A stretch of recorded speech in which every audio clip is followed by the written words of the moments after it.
Welcome to the Elevate Podcast, powered by Braden. This is your front row seat to the stories of local leaders, both nonprofit and for-profit, who are shaping our community. Every episode brings you leadership insights, lessons from challenges, and practical strategies you can use today.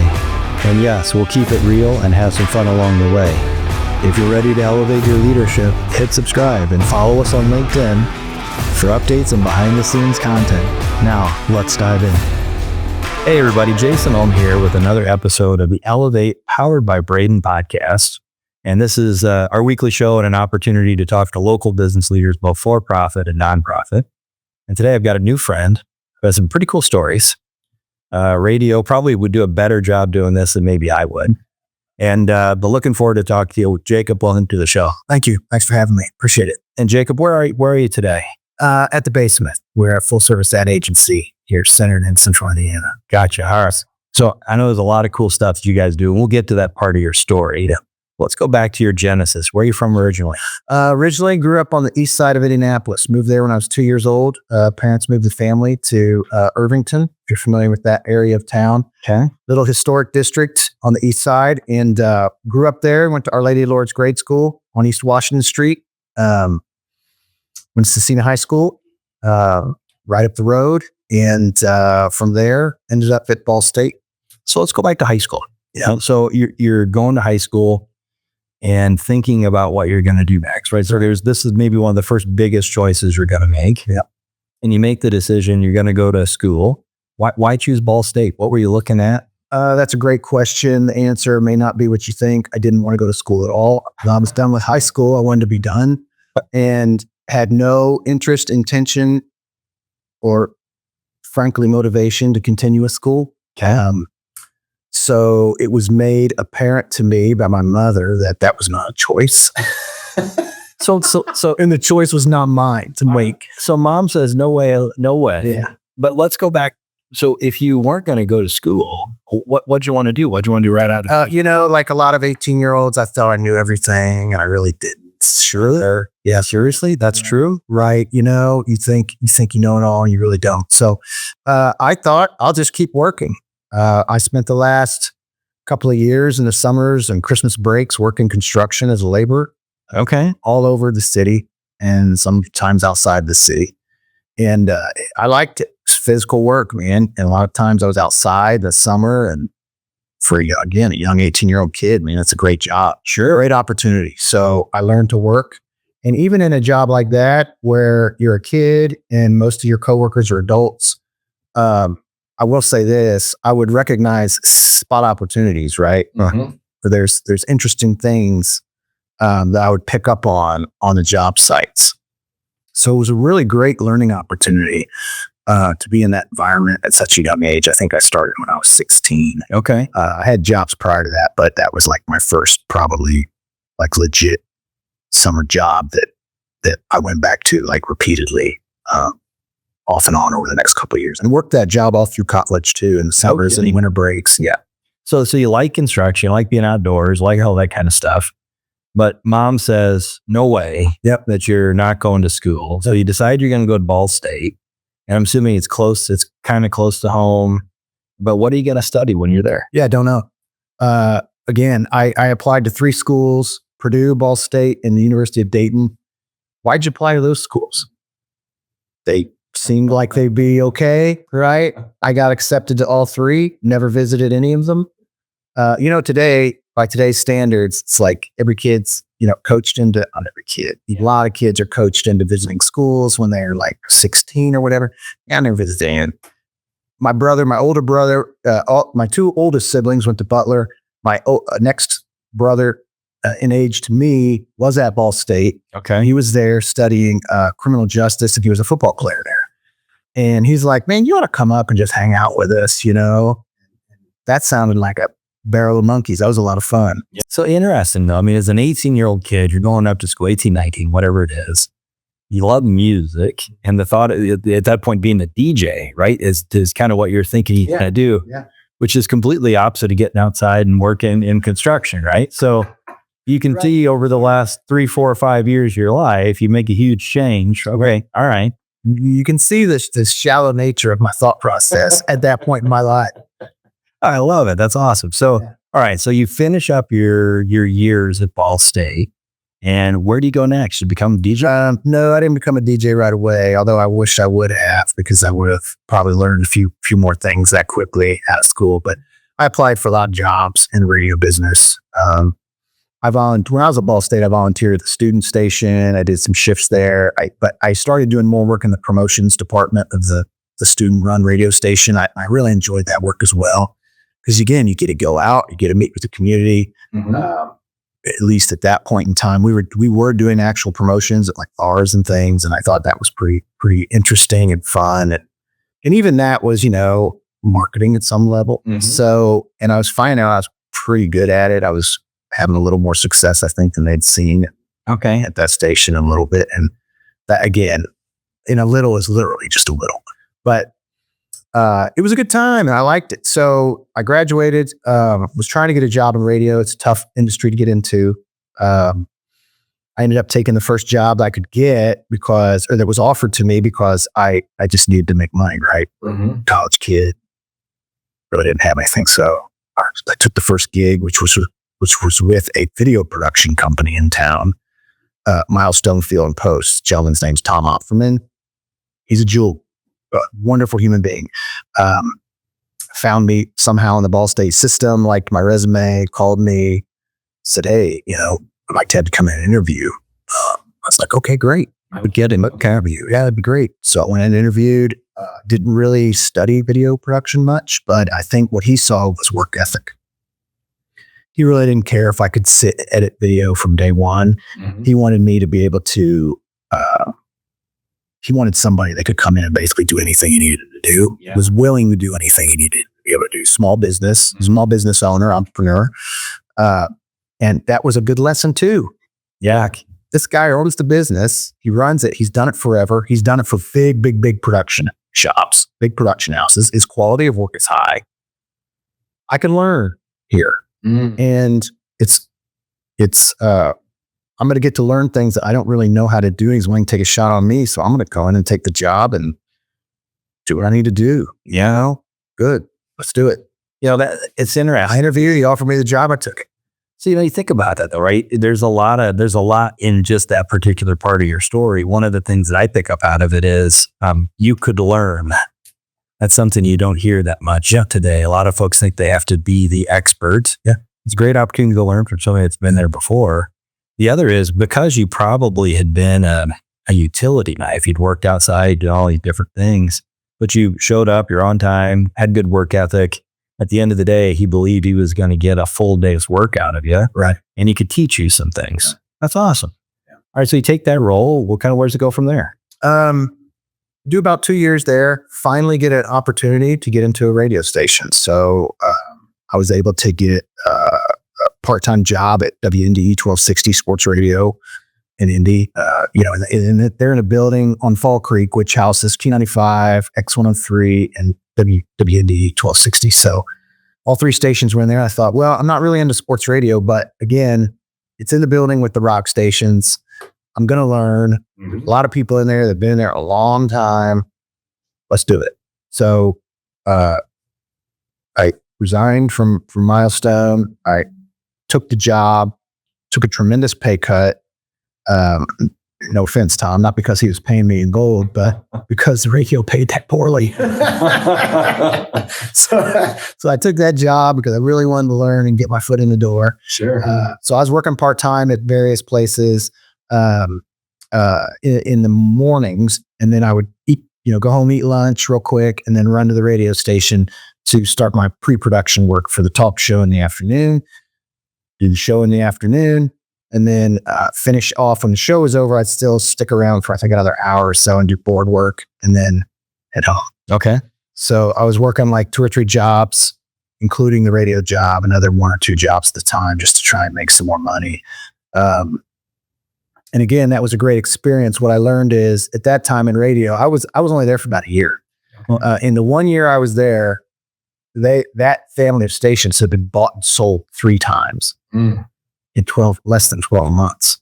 And radio had been deregulated right about the time I was getting out of college. And I knew that because I was following the industry because I didn't want to get into it. So researching the industry, I knew a lot about it. But I knew it was deregulating, and what they said was going to happen started happening, which was larger companies were buying all these stations up, and not only buying them up, but then other conglomerates were buying conglomerates. This guy buying that guy. It was just this constant consolidation within the industry. So that was one kind of thing I kept an eye on. And the other one was, in that business, people don't like to retire. You've got a place behind a microphone. You're going to be there until they pry it out of your cold veins. I mean, there are guys still on the radio at Q95 today that were on it when I was there. No kidding. In 99. Oh, wow. And they were there. Yeah, right. In 99 for years. Yeah, right. Prior to that, they're still on. No kidding. Good for them. Yeah, sure. But for young folks, man, young talent that wants to come in, that's tough. Yeah. So in the industry, you got to be willing to move around a lot. You got to really be willing to go to smaller markets and just do different things. I wasn't opposed to that, but I met a young, lovely young lady that is now my wife to this day. And we got engaged while I was working at the radio station. So that radio station money wasn't going to cut household. So not only that, but we talked about it and we agreed we didn't want to move around. Yeah, you wanted to be this was homes. And yeah, for at least for the time being, absolutely. And so I said, okay, it's probably time I started looking at other things. So, and frankly, it wasn't as fun as I thought it was going to be. Yeah, right, sure. It was cool. I enjoyed it, but it just wasn't, there's an old saying, and I'm going to butcher it, but it's no fun when you meet your hero and he turns out to be an asshole. Right. Yeah. I heard. Yeah. Right. So you kind of take that and you're like, oh man, this is going to be a blast. It's like, it's work. Right. It's work. In your mind, the buildup is I'm behind the mic and everybody's going to love me and this is fun, but there's hours and hours and hours of work to go in before it. Just wasn't what you're looking to do. That and just, I thought I'd have creative freedom. Not really. Not really. You're kind of, they have rules, right? You abide by the rules. You think you have creative freedom within the rules. You still don't. Like there's producers, there's people that have to, run the station and keep it intact. And sure, they don't need some 20-something coming in there doing wild stuff. Of course, it's not what they're looking for. So it's like, okay, naivete is starting to fade away. Yeah. Figuring out, I got to start getting a little more serious here. So I left the station and took, I believe at that point in time, I took my first job in advertising. Okay, so that's your first toe in the water in advertising. All right. How does the story progress until you decide you're going to throw your hat in the ring to start your own business? How do I go from first job in advertising to owning my own business? Think about that, right? I mean, because this is what's interesting about your story is, you start out, you didn't want to go to college, you just wanted to work in construction, but then I want to be behind the mic and be on air. Then you get into advertising, and then you take the step and go, man, I'm going to start my own company. Yeah. Right. I mean, so you think about this, that journey is a pretty amazing journey, by the way, because how many years ago was it you started the basement? In July, July will be our 20th year, starting our 20th year. Crazy. That's awesome. Congrats. Thanks. So first job in advertising, what are you doing? Like, what's the role look like? And then account coordinator, entry level. And it was a regional office of a national agency, mostly media work. So buying a lot of media, researching and buying on behalf of clients. And it was what I would call a completely niche, segment of advertising, recruitment advertising of all things. So I had clients all over the board because it's a high volume, that type of business at that point in time. This was like the internet was around, but it wasn't being leveraged like it is now. Sure. I mean, the majority of what I was buying was print, radio, maybe an occasional billboard, but it was mostly print and it was high volume. Like I was pushing anywhere from 80 to 120 grand through my desk a week.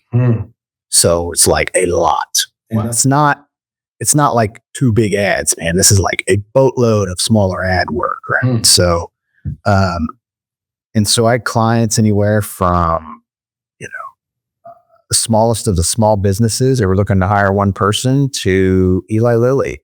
We don't get into place an ad in the New York Times because they were looking to hire some super high end, scientist or whatever. Yeah. And so it was high volume, high pressure, a lot of hard deadlines because it was still a lot of print. And I learned the media business and I would say the basics of the production, creative production ad business there from the ground up. But again, you're sitting there and you're pushing, 6 figures through your desk a week and you're going, they're making X. I know what they're making on this and I know what my salary is. You do the math. It's not super complex. You understand taxes basically.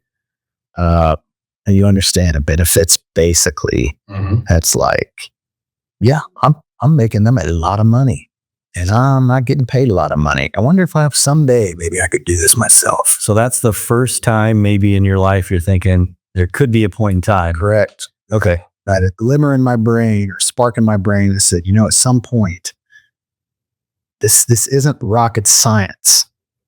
What the tough part is winning clients. Mm-hmm. Always has been, always will be. But if you can deliver value, you're good, man. Okay. I was delivering a ton of value. Yep. For my employer and for my clients. They loved my clients liked me. My employer liked me. It's great. So did that for a couple of years. Made some really good friends. That job, the best part of that job was not only learning the business from the ground up, but I've got some friends I'm still friends with to this day that I made at that place. Everybody worked their ass off at that place. Mm-hmm. It was not one where you sat around idle. You were busy. The time you sat down to the time you left. And it was, you got your lunch break and you back at it. Yeah. So we were like brothers in arms. No kidding. That's all straight. So did that for a couple of years. An opportunity opened up. I got a phone call about an opportunity that was possibly opening up at a tech startup in Indianapolis. And that was probably in 2001. And they were in existence. They already existed. So, they're looking for a marketing director. And, again, I think it was more work ethic than it was like actual knowledge Mm-hmm. at that point. But I had been researching, more in the digital space. I mean, I started learning like really basic website coding and stuff like that when I was at Ball State. Like they had random courses in my major, which I still to this day don't understand how they did that. But my major TCOM ended up being my minor. Speech comm was my major. So basically my degree's out of the college education. But in the speech major, somebody there decided coding classes were good. No kidding. Yeah, it was totally bizarre. I don't even know how that came about, but I signed up for it. And so I was doing like basic, like HTML, and it was all like, you had to learn and write the code. There was not like code generators and stuff back then. It was all, you had to do it. So I was making my own little cheesy websites and stuff in that class. So I was kind of exposed to it going, man, this is really cool. Like there's a lot of possibility here. I don't know quite what it all is yet. Sure. So fast forward a couple years and I'm going, I interviewed, got the job, very disruptive company, which made its mark on me. Okay, you can disrupt an industry. You keep in mind, this is 2001 in Indianapolis. Mm-hmm. How many tech startups were there in 2001, right, in Indianapolis? Yeah, hats off to the gentleman who started the company and the folks that came up with that because it's like, people are like, what? Yeah, it's not like today. Today, I don't wait for you. Tech Point was around in 2001. No. Yeah. And I don't think the community like championed tech startups back then. Actually, we were hated. The industry we were disrupting absolutely detested us. No The kidding. local press did not like us. Nobody liked us. And it was like, today they probably would be embraced and loved and supported and all that. Not back then, man. It was kind of rough. I'm kidding. Oh yeah. So took the job, started learning like how to do back then organic SEO actually was organic SEO. Like that you could actually, perform that work Mm-hmm. and get yield from it. And it was, I'm sure somebody out there is going to go, yeah, you still can. Yes, you can. Yeah. But it was a lot different back then. Of course, it's 20 some years ago. Yeah, completely different. And then just understanding how to utilize multimedia in our messaging. Okay. So I walked in that place that 100 listings. Okay, it was a real estate company. It had 100 home listings. And the goal was to obviously increase listings. But, the old term of guerrilla marketing, I don't think people use that term anymore. I'm dating myself, but incredibly effective. So it's like, how can we stand out from every other real estate company? Well, they had already done the branding. Mm-hmm. Their ad agency was fantastic. They'd done the branding, so they completely looked unique on their lawn signs. Everything, piece of material, the website, but I still to this day think the single most powerful tool they had in their arsenal was they saved buyers and sellers just a boatload of cash, just based on the model. Mm-hmm. And they had a ticker on the website. And every time they sold a home, that ticker changed. We've saved home buyers number. Mm-hmm. We've saved home sellers number. And that number just was. Yep. You leverage that every chance you get. Every chance you get. The second most powerful thing we had was consistent brand language in the startup. Every single person, and this is something I worked on once I got in there. Every single person, you had to have script, right? But it wasn't like you're reading from a script. It's like, this is how we talk about the company. This is how we talk about the brand. This is how we talk about our service. This is how we explain our service. Most people do not understand how we do what we do. All they understand is, I can save how much on the sale of my home, right? Versus a traditional process. Yep. That's the hook, right? That's the big juicy number. And it's real. Mm-hmm. Now we have to help them understand why it's not a complete nightmare for them to do it this way. Mm-hmm. It's one thing is you're going to gain a lot financially. It's your home. You should get the majority of the equity out of it. That's right. And now we're going to help you understand it's not that difficult, right? Well, again, the web was the web. So you couldn't really put out this really rich digital messaging, but we decided we just have to do CD-ROMs. So it was the days of AOL. How many AOL CD-ROMs did you get in the mail? Oh yeah. How many? Sure. Whatever. All over the place. But nobody else really was pushing it like AOL was. So we were like, we're going to do a CD-ROM. We're going to make it look as unique as it's going to be unique, just like the brand is. And we're going to put it in a clear packaging so people can see who it is, what it is. They don't have to guess. Yeah. Okay. This thing, I would literally get in my truck and drive all over the city of Indianapolis, and anybody that I own or for sale by owner sign in their yard got this thing. And I put hooks on these. So you get a CD-ROM, square package with a circular CD in it, brightly colored, brand, message, hook. Hang it right on the front of the doorknob or the mailbox, whatever. No kidding. And I would do that every week.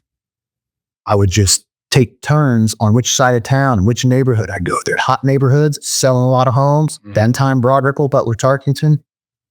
Pepper the hell out of those neighborhoods. Greenwood, certain neighborhoods, pepper the hell out of it. Anywhere there's a FSBO, yeah, they're getting one of these. You go to the home show and hand out 5,000 CD-ROMs. Book events at the local libraries and host events so we can educate people on, advertise it with local papers. I mean, dude, this was the most guerrilla super guerrilla you could come up with. I after 2 years, I left.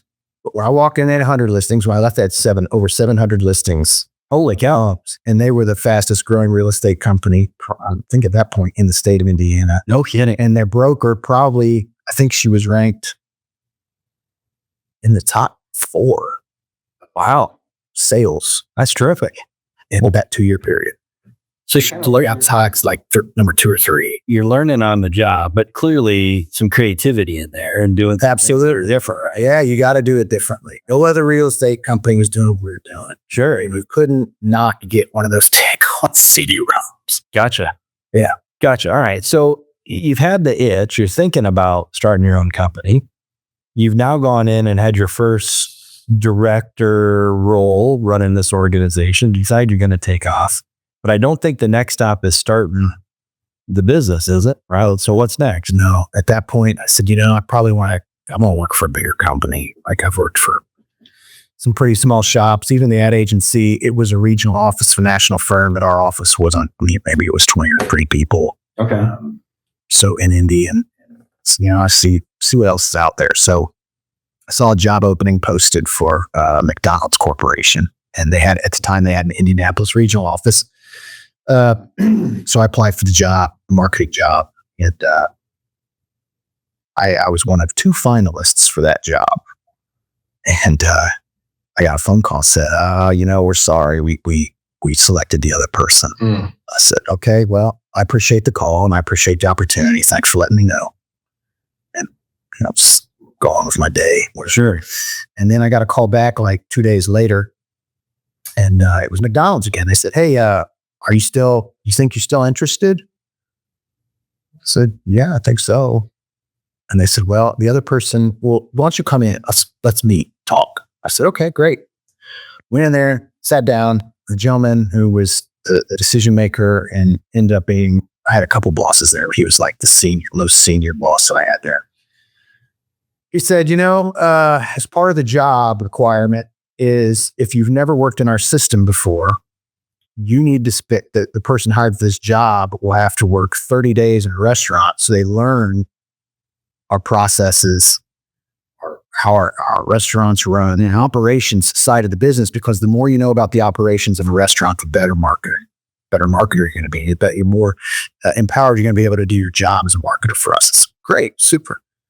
He said, not unfortunately, but basically said the other person that we offered the job to refused to do 30 days in the restaurant. I said, you're kidding me. He said, no. He said, is that something you're willing to do? I said, yeah, I'm willing to do it. What do I care? Like, yeah, I agree with you. Yeah, why not? I need to learn what I'm doing here. Right. Fast forward, right? I learned I do the job. I do it for a couple years. You see a pattern here. Mm-hmm. After 2 years, number 1 in transaction counts in the country. I think about a year and a half in, we were number 2 in dollar sales. Wow. So they count transactions as just how many people come in and buy something, and has nothing to do with the amount of dollars to make it. So we were number 1, and we were number 2 in actual dollars sold. No kidding. Yeah. Any region had never done that before, ever. And you're going to say, well, don't sit there and take all the credit for that, Jacob. There's a lot of people, of course not, I wouldn't. That's silly. However, there are a lot of but there are a lot of initiatives that were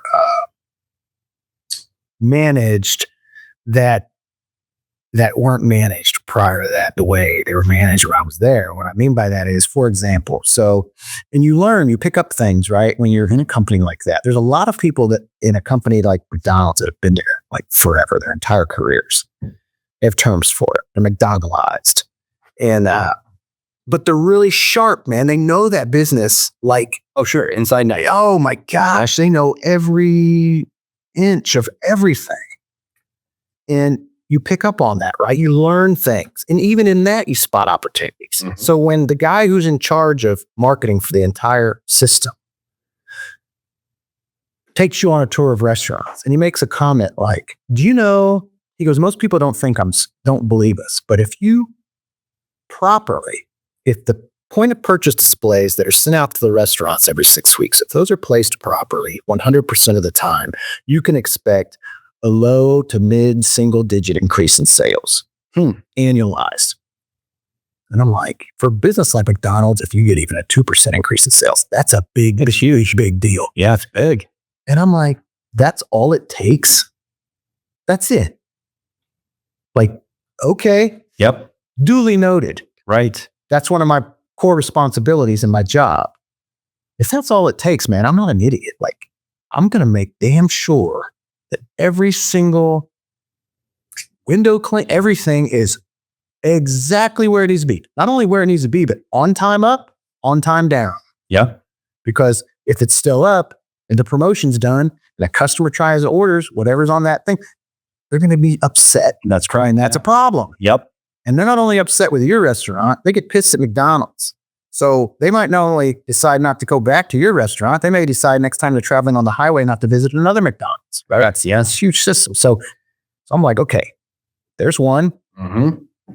There's just like, and again, and again and again. There's little things I pick up while I'm there, like, oh, they used to perform this promotional program and they stopped. I wonder why.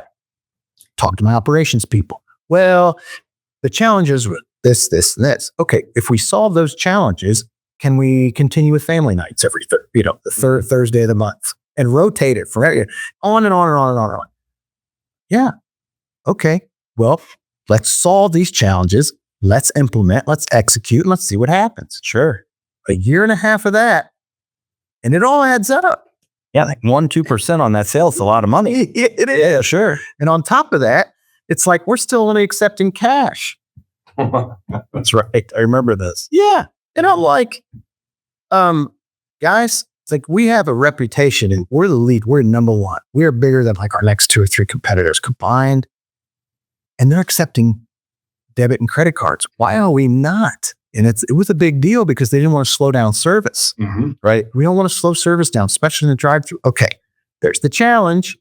Can we solve that challenge operationally or with technology somehow? So I ended up writing, and I think I told you this story. I ended up writing this email. It had to have been the most ridiculously long email ever, too, because I ended up finding out who was in charge of point of sale systems for McDonald's out of Oakboro in headquarters. I thought, I'm going to write to this person, and they're probably going to think I'm just some nitwit in Indy. Yep. So I like, what do I got to lose? Sure. Why not? I composed this long email. It took me probably 2 days before I finally got the courage to send it. But it was basically explaining, like, can we please, here's the case study. Yeah. Like, here's what I think is going to happen. Right. I can't prove it because nobody's rolled out digital payment systems yet. But not only is there opportunity for our customers, because our target market's young adult male, a lot of those folks are no longer carrying cash. Oh, I happen to be one of them. I don't carry cash. I carry a debit card or a credit card, and that's how I pay for things. And you automatically veto me as a customer. Your number one audience segment, your number one customer segment, you're telling me I can't buy your food. That's right, because I'm not carrying cash. That's system-wide. Can we test this in Indianapolis? Please let us test this and show, if nothing else, we can figure out, are the challenges real? And if they're not, let's go. That's right. So I don't know that I don't recall if I ever got a response to that email, maybe a thank you. We appreciate your t-shirt brand, buzz off, whatever. But I kept harassing my operations people in Indy, and we got a test, and we tested it at 96th and Meridian. No kidding. Yeah. That was, I recall, that was our first test. And they wanted to they wanted a place that gets bombarded at lunchtime every day and to really put this thing through the fire. Fast forward a couple of weeks, and lo and behold, the person who ran all of our POS systems in the regional office, she's like, well, I guess you were right. So look at the average ticket. Because I told her, I said, not only are you going to get more sales because you're making it more convenient for your target market and everybody else, frankly, to buy our products, they'll buy more. They're going to spend more. That's right. So our average ticket went up. And I told her, I said, tell me you're not surprised. And she was like, well, you're not surprised. Come on. So it was about time to have that conversation on the old rigs. Okay. That kind of thing. And I'll spare all the gory details, but basically they offered me a promotion into Oak Brook. And we just had our first child, and my wife and I discussed it. We really didn't want to move to Oak Brook, Illinois. Right. So I said, thanks, but no thanks. I'll stick around here. And then I got a call from my current business partner and co-founder, Basement, Brian Phillips. He said, hey, I've got an idea. Do you want to go grab a beer? I said, well, regardless of your idea, I'd be happy to go grab a beer. It's for good reasons. So, sir, let's do it. And that was the first. And oh, by the way, we just had our first child. I just enrolled in an evening MBA program at Butler. So you're working for McDonald's, have a kid, partner calls up, don't know he's going to be your partner yet, just know he's your friend. You guys come together, put together some stuff. At that point, you decide you're going to be an entrepreneur? You guys start the business? It took a minute. he and I had talked off and on the last couple of years. We've known each other since we were high school kids. His older brother and I are really, really, really good friends. And that's how I met him, was through his brother. And as we got through the young adult part of our life, he was out of school. He was working at an engineering firm, and he had launched their creative studio. I wouldn't even call it a creative studio, but it was like half creative, half technology studio within the engineering firm. And he was doing just some really, really amazing work. I mean, stuff that I was just like, holy cow, man, you're delivering like a first person shooter video game experience over on CD-ROM, but you're doing it for like civil engineering projects. Like, this is wild, man. This is cool. This is really cool. It's all in 3D. It looked like an Xbox game. And I was like, that's interesting. Yeah. And he was doing a lot of other things. Like, he had his own little startup on the side at the time. And that's his story to tell. But I had ideas about starting other businesses that were kind of technology related at the time that I had asked him about.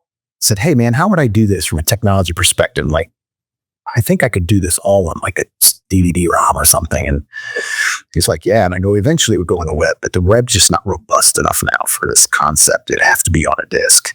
So we were throwing ideas back and forth, just kind of on whims. And then he basically said, yeah, man, we went and had beers, and he said, I think I want to open up my own digital studio. That's incredibly interesting to me, because I had seen his work, and I just knew, I was like, nobody else is doing stuff like this outside of your studio, at least in this area. Yeah, right. Like, this is totally unique. I mean, he's got his name on patents and things that he did while he was at that company. And I said, yeah, this is really, I said, as a marketer, I told him, I said, as a marketer, it's like, I think the best marketers just know what to find that's marketable. Okay, there you go. All right. Like, if hamburgers, everybody sells a hamburger. That's incredibly hard to market because there's just so much of it out there. You have to have something unique about a hamburger. McDonald's, they have all this other brand equity. They have all these other things. They're a retailer. Well, they're a real estate company, but they're also a retailer. Right. At one point, they were the world's largest retailer of toys. So when you understand that, it's like, okay, that opens up a marketer's mind to all these other things. And we discussed it, and neither one of us had ever started a business or had a business, but we obviously worked for them and had a decent well of experience. So I talked to my wife. I said, obviously, if I do this, I can't do the MBA thing. So you take off. That's 20 years ago now, right? Yeah. But you guys, over 20, because that was not the basement. That was just, oh, no kidding. Right? That was our first digital studio. So at that point, we thought, well, we'll sell to who buys your work now. We'll go sell to engineering firms, architecture firms. That's like the shortest path to revenue. So we started working out of the spare bedroom of his house. That was our office. He's doing like demo projects to show people what we can do. And while he's working on that stuff, I'm just dialing for dollars. Oh, no, him. Cold calls, setting up appointments. Yeah. So the goal is to have 2 to 3 appointments a week, minimum, and every week, all the time. Yeah. Eventually, we're going to get work. And the other at that point in time, I put on a lot of miles for McDonald's. Part of my job, like I handled Indianapolis all the way to like southern edge from Michigan. Okay. So I was driving a lot, and I was listening to audiobooks because you don't listen to For radio so much, we have stuff. Yeah. So I'm listening to a lot of Seth Godin books, and the Idea Virus was one that just really grabbed my attention and my understanding. And so I said, man, that's part of our plan. Like, we wrote up a really formal, complete business plan before we launched our first business. And that was probably the single best thing we could have done. And anybody who wants to start a business, if you haven't gone through that process, you should. I rarely anymore, in my older, wiser self, tell people what they should or shouldn't do. That's one I would say you should do. Yeah, start with a good plan. Oh my God. Yeah. And if you don't know how, there are a lot. I didn't know how. I got online and I researched. I found an award-winning business plan from the Harvard Business School. Just happened to be revolving around the service-based business. And I'm like, well, what better template to use or what better model to learn from than a Harvard Business School award-winning business plan? Yeah, sure. Thanks, Internet. Yep. So that business grew pretty quickly over the next couple of years. And Brian and I just decided at some point, it's probably time for us to move on here. Okay. And so we did. And at that point, it was 2007. And I thought we were just going to go find jobs and move on, but we ended up starting the basement. But so you start with zero in this one. So the basement, right? Now you guys have been at this for 20 years. I'm sure there's been some evolutions. But what is it that you guys were doing at the basement? Who are you serving and what are you guys doing there? Over 20 years, at this point, it's even kind of hard for me to remember all the stuff we've done. Sure. But I can tell you there's certain milestones, right? So at the beginning, we started because when we were at the other shop, we were competing against agencies. And we said, a lot of these agencies we're competing against, they don't know how to deliver. They don't have a ton of experience delivering digital because digital was still very young. Mm-hmm. And it was poo-pooed. A lot of traditional agencies at that point were like, this isn't like it's TV and billboards and radio. Yes, it is. That's an important part of it. But man, the internet's the future, guys. Whether you believe it or not, that's just scratching the surface. Like, that's right. In 2005, I wrote at that point in time, it was called the 21st Century Fund.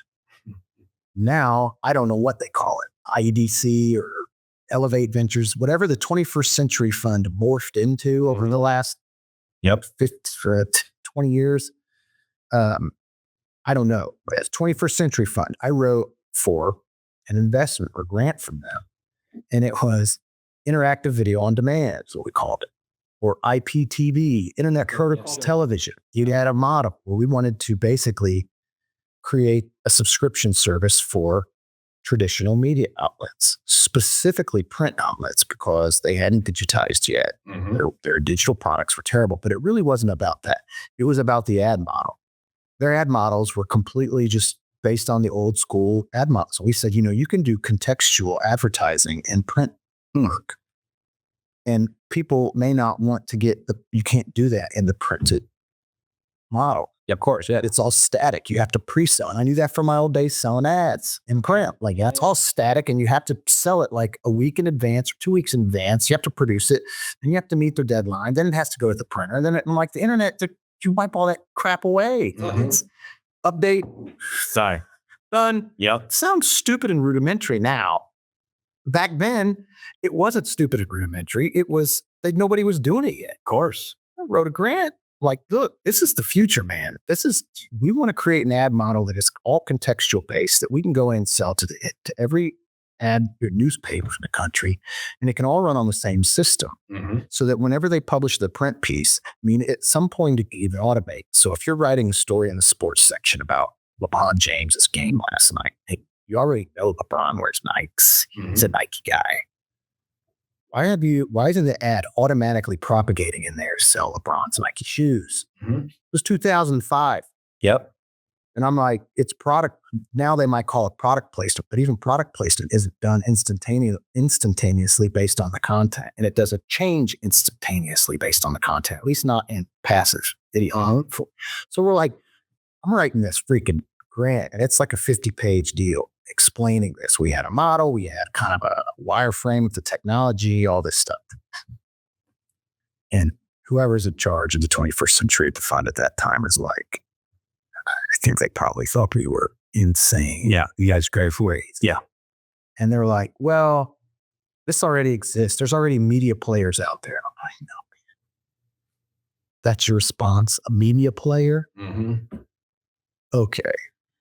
And at that point, I was like, this isn't where it's at. Like, I shouldn't have given up on that, but I did. And I was like, we're just going to do our thing, advertising. So we're going to go be a digital studio for traditional agencies. Mm-hmm. So, and help them. And we don't need to be in front of the client. We don't need to, all we need to do is give them the ability to deliver on this type of work. Yep. So that's what we did. We launched the basement. And nobody in Indy would work with us because they were probably mad, or I don't know, they just didn't like us, or they knew we were competing against them the last couple of years. We thought, well, we'll go to them and help them. Mm-hmm. Wouldn't they like that? Mm-hmm. Naivete strikes again. And that's okay. And it's like, okay, so, but we did get a lot of work out of Louisville. We got a lot of work out of Cincinnati. A lot of work out of Columbus, Ohio. We got a lot of work out of New York, Detroit, Arizona, and wherever else. But the majority of it came from like the bigger cities not too far from me. No kidding. Yeah. So that's how we made our bones for the first couple of years of that business. And it was really, really well received by certain groups and certain agencies. And then, they start trying to figure out how to do it themselves. Yeah. And it's like, okay, that's cool. So we started kind of weaning off that, and we had a couple of clients wanted to work with us directly without an agency and have us be their, I wouldn't even say agency, it was more project work. Okay. And so we took on those clients. They were pretty big projects. We delivered. And that's when, probably around 2012, we really just went full bore client facing. Just kind of faded away on our agency facing business and focused on client facing business. Gotcha. Your business is interesting. The journey up to this point's interesting, right? Just from the beginning of not wanting to go to college, working in construction, wanting to be a DJ, and then figuring this stuff out, right? So it's a cool story.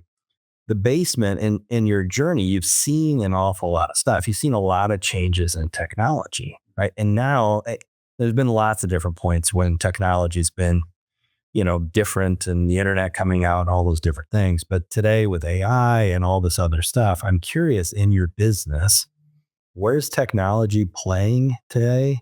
And kind of where do you think that's going to maybe morph into in the next year or so? It's interesting. We talk about this, and we've talked about it recently, and it's like there are inflection points, right? So the internet was this gigantic inflection point. And I used to say it was the great equalizer, because back in the day, pre-internet, I learned this. This is funny. I learned this on a job site once in construction. I was working on a job site, and these two guys were talking, and one guy was from Florida, and he was now living in Indianapolis and working here. He was talking to somebody who'd worked here his whole life. And the guy from Florida said, you guys, I've been up here now for like a year and a half, and, you guys are like 5 years, maybe 8 years behind in construction technology, like how things are done in Florida. It's like, it hasn't gotten here yet. No kidding. He's like, you're like 5 years behind. Yep. And I used to talk with Brian a long time ago and say, it's like we're behind, like in technology, and even in the ad space, it's like we're behind what's going on in New York and LA. But then as time goes on, right, and everybody's got access to the same information at the same time. It's the great equalizer, of course. Yeah. If you stay up on it, which is a job in and of itself, it's hard. It gets hard. It's gotten harder. It's going to get harder and harder.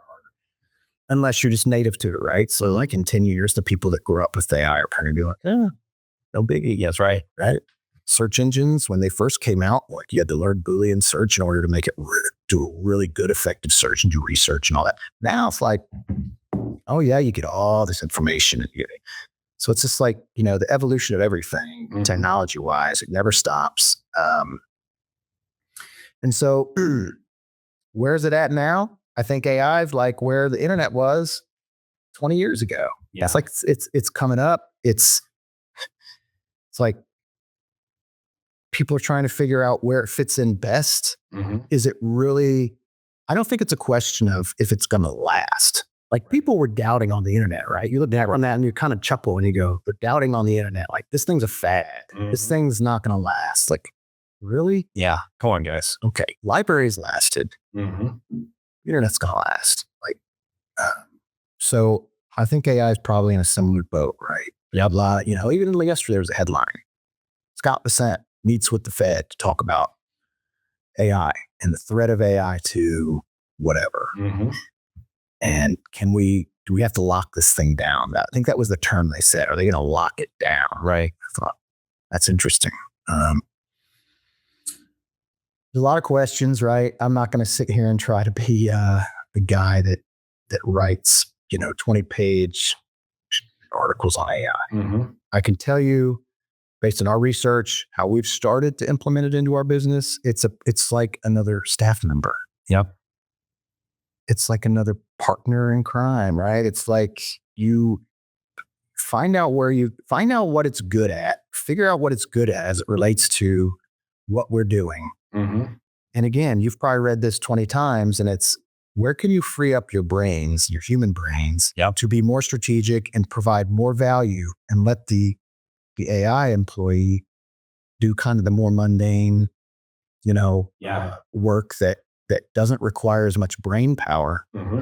It might be time consuming or more time consuming, but let's figure out where those sweet spots are right now. Yep. Leverage it for that, and then allow our people who need to, creatively solve problems, because that's ultimately what we're in the business of, is driving problems, creative problem solvers. It's interesting to go down that point, right? So I talk about AI, HI, human intelligence versus automated intelligence, AI, right? And if you can leverage AI to be able to give yourself more time to do the human side of your job, you can do these things. You can be in front of people. You can do those things that humans can think of to solve those problems. One of the things that got me thinking, though, is that you and I grew up in an analog world. Yeah. We solved problems. We picked up boards. We hammered stuff. I had a construction background, those types of things too, right? There was something in front of us. We solved the problem. We figured it out. We can troubleshoot. We couldn't type into our computer, how do I make this work, right? Or how do I do this? Kids today, like you said, they're 10 years old. They've grown up with AI. They ask and they put something from one box over into another box because that was AI's thought. Yeah.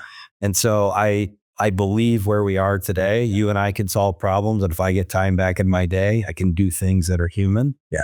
I'm wondering how we create those opportunities for our kids, because it was different for you and I. Yeah.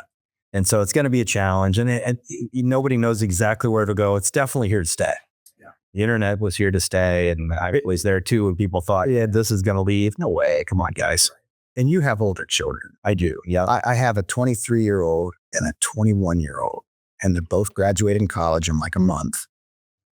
And it's been really interesting to see how they view AI and how my 16-year-old views AI. Oh, yeah. They're only 5, That's right. The number 3 and number 2 are only 5 years apart. Yep. And the other one's only 7 years apart. And their views are they're pretty dramatically different. Light years. It's like a view into this little time window. Yep. Oh, yeah. The young adult versus the teenager and their views on AI. Yep. It's wild. And my 23-year-old, it's funny. I will not mention the school or the class, because I don't want to harm the innocent here, but he was accused of writing a paper and using AI, and his professor gave him an F. Mm. And he said, I wrote that paper. He said, he's a writer. He likes to write. He's really good at it. You're like, I wrote that paper. I didn't use AI at all. I did nothing with AI. He's like, I wrote that.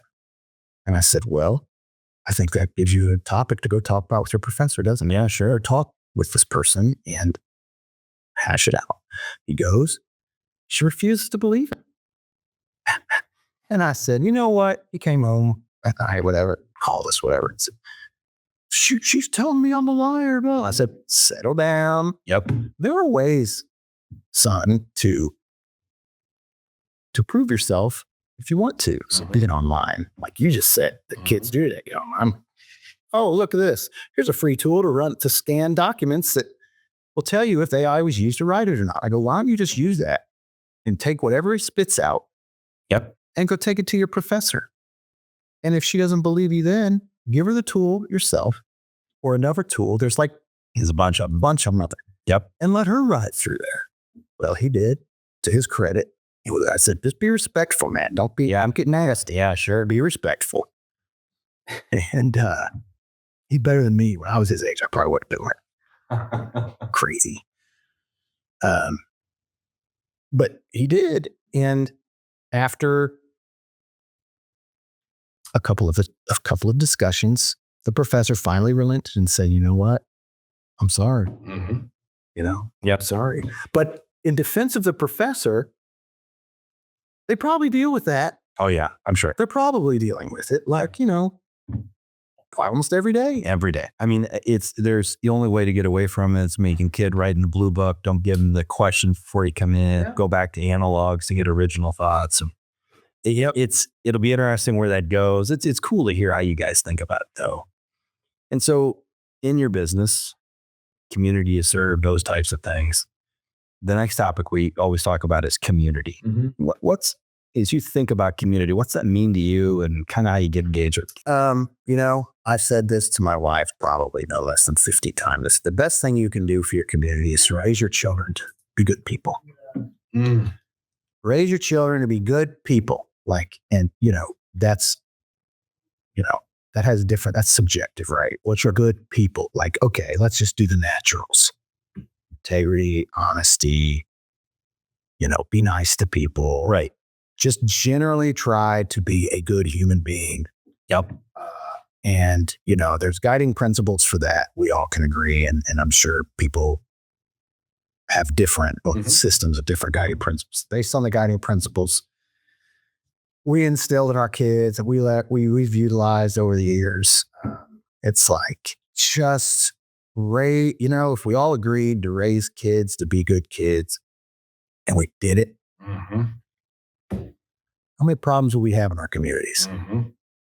Probably a lot less than we have now. Yeah. So that's number one for us. I will stick to that till I'm in the grave. Like, just raise your kids to be good people. Please, thank you. Open the door. Treat other people nicely. If they treat you like a jerk, then try your best to brush it off or whatever. Just be a good community. And the rest of that, the community thing is, it kind of, to me, it just kind of grows out of that. Like, I'm not Mother Teresa.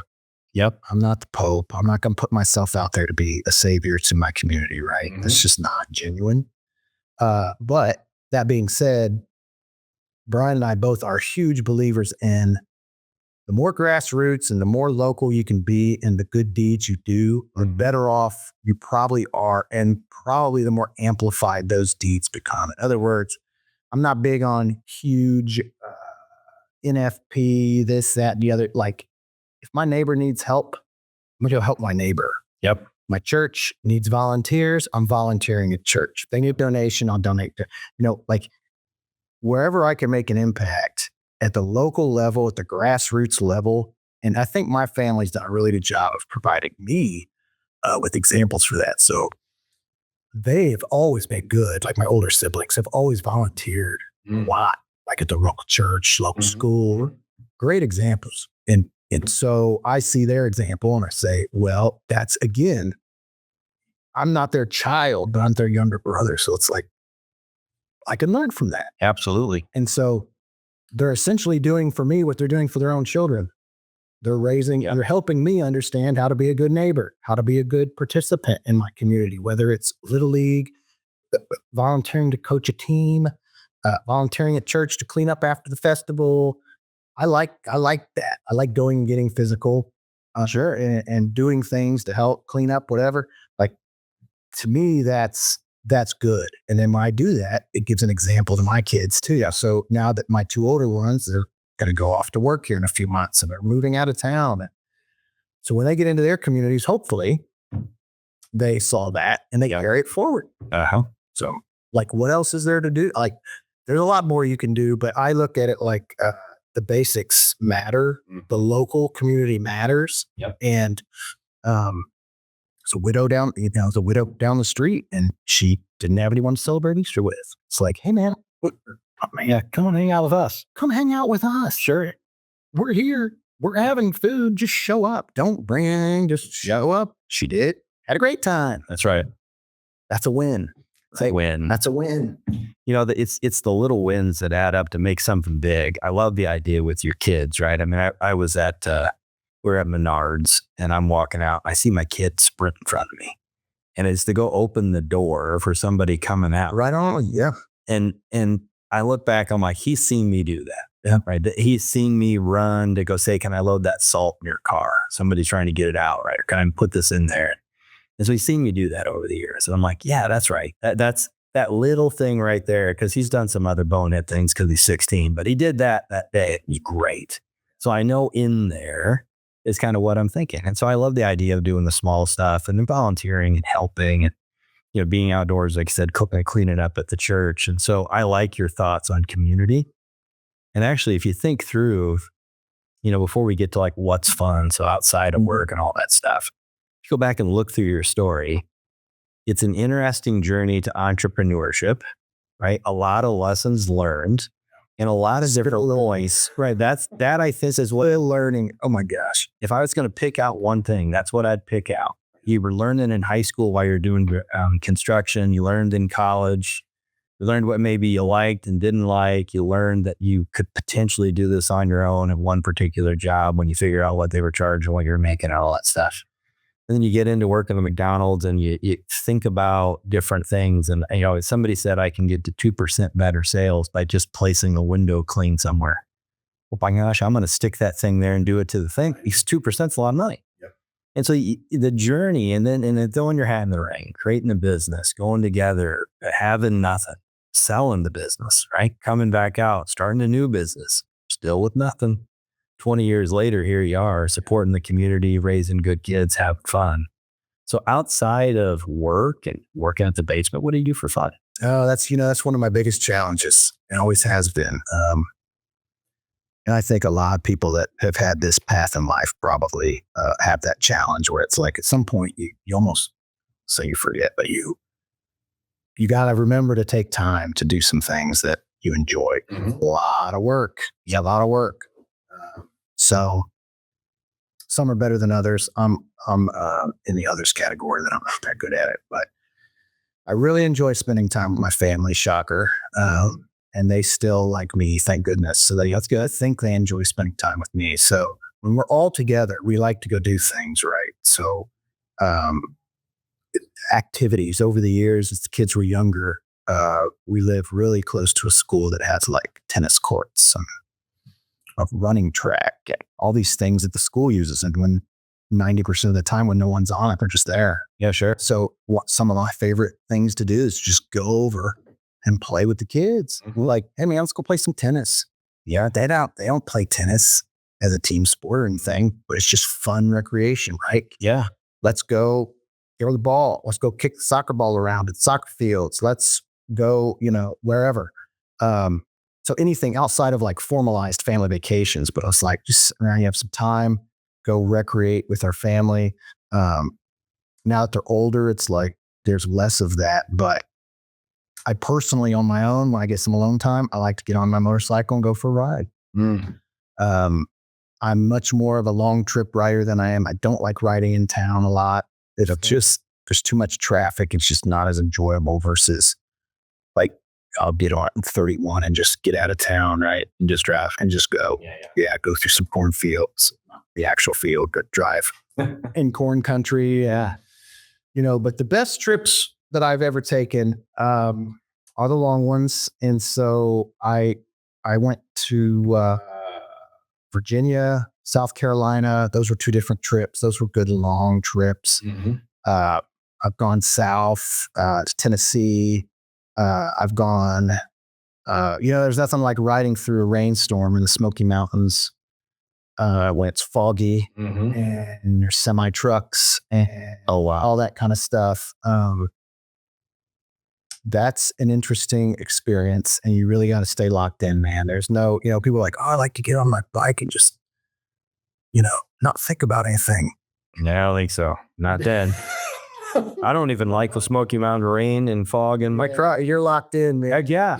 I got 4 wheels. They're all-wheel drive. Right, two going in there. Coolest ride ever so far. I'm not done yet. Coolest ride ever is probably going through the Appalachian Mountains on the way to Virginia from Indianapolis. Rode the whole way there, but I took back roads the whole way. So when you go through the Appalachian Mountains, the back way, mm-hmm. you're just, winding up and down around trip. And you find like, I don't do a lot of research on the actual area. I do a research on the path mm-hmm. or the directions or whatever, but I don't do a lot on like what I'm going to run into. And that's part of the adventure. Sure. I didn't know like there's national forests in Appalachian Mountains. Mm-hmm. And I'm riding through, but in those forests are logging towns. Mm. I had no idea. No kidding. And I said, how are they allowed to do that? It's a national forest. Well, they predated the national forest, the designation of it being a national forest.